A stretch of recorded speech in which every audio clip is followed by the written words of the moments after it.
pretty eerie, really. You know, and you think you're out on your own.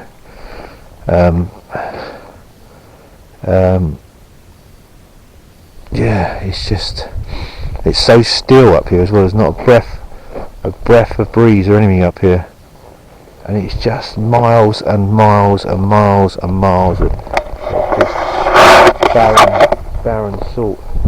And I'm up here on my own, and so I just popped into a couple on a trike with a trailer tent behind. We were on the road 10 months or a year or something, and there, you know, it's just, you think when you're up in the Peak District in Yorkshire, or if you're up in the Highlands of Scotland, and if you're in wherever, you know, you think you're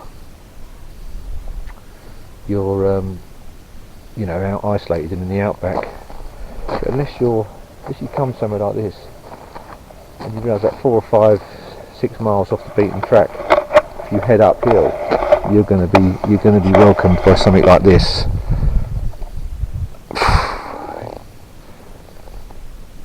I mean, I just going to be quiet for a minute, because I don't know if it doesn't come across on video, I know, but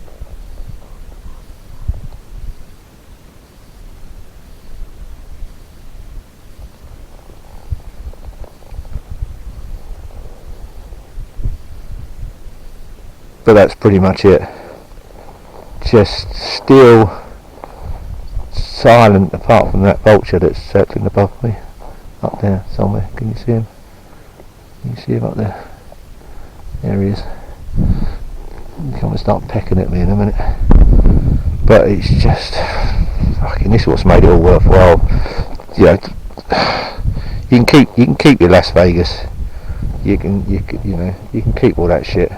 You know, if you want to come over and get pissed, gamble, shag prostitutes, then, you know,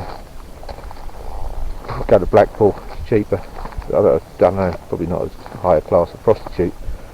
But if you just want to gamble and get pissed, it's just like anywhere else where you can gamble and get pissed. Still, it's expensive. You know, Vegas was dirty. It was busy. It was seedy, and also it was sad. It was a really sad place to be. You know, front of house with all the bright lights, and, you know, the pomp and ceremony of it all, and the dancing girls, and all that kind of stuff. Yeah, okay, I get it. But beyond that, it was sad. There were some people sitting in there, and they got their stack of 60 Marlboro, their complimentary bud, and they're just feeding their weekly or monthly salary into this slot. And you'd hear the odd cheer in there, because someone's got lucky, won a couple of $100. But the majority of them were just sort of lonely looking creatures sitting there, staring into these flashing lights and just feeding it money they probably can't afford to put in there. And like any addiction, albeit alcohol, drugs, whatever, I think sometimes you kind of overlook the gambling side of things. But it was sad. I'm not, this ain't a broadcast on behalf of Gamblers Anonymous by any extent. I'm just giving my opinion. I thought it was very sad watching those people doing that. That's their choice, and it's perfectly legal what they're doing. I'm sure their families are probably suffering from the consequences of them sitting there day in, day out. You know, and the casinos get, you know, free drinks. You do get free drinks. You know, I mean, I did have a tenner's worth in the Sky Wheel, it's called, which was quite good fun. In fact, it was quite an interactive game, because if you did get the Sky Wheel, these dollar bills appeared on the screen, and if you got 100 picks, $100 bills would come up. A bit like that game when you go in that container and all the gold and silver things flying around. I don't know what that game show was called. You know, and you're in a vacuum chamber, and you've got to collect as many gold tickets as you can to win a prize. It was pretty much like that, but you had to tap the screen. So if you got 100 picks, you had to use both your index fingers and tap the screen, like if you're using a game. So it was quite active. that sounds weird, it's quite active because you have to tap the screen 100 times, 50 times with each finger. So I think it's kind of calorie burning exercise as well. So I stuck my $10 in, and I was up to $58 at one stage because I'm pretty good with my fingers. And but I blew it all in the end because I couldn't leave until it was gone. So I didn't put any more in, which is good.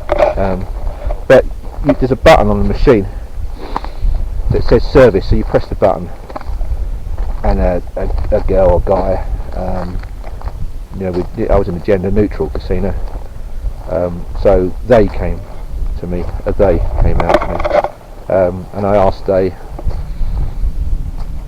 asked me if I would like a drink, and I asked for a cranberry juice.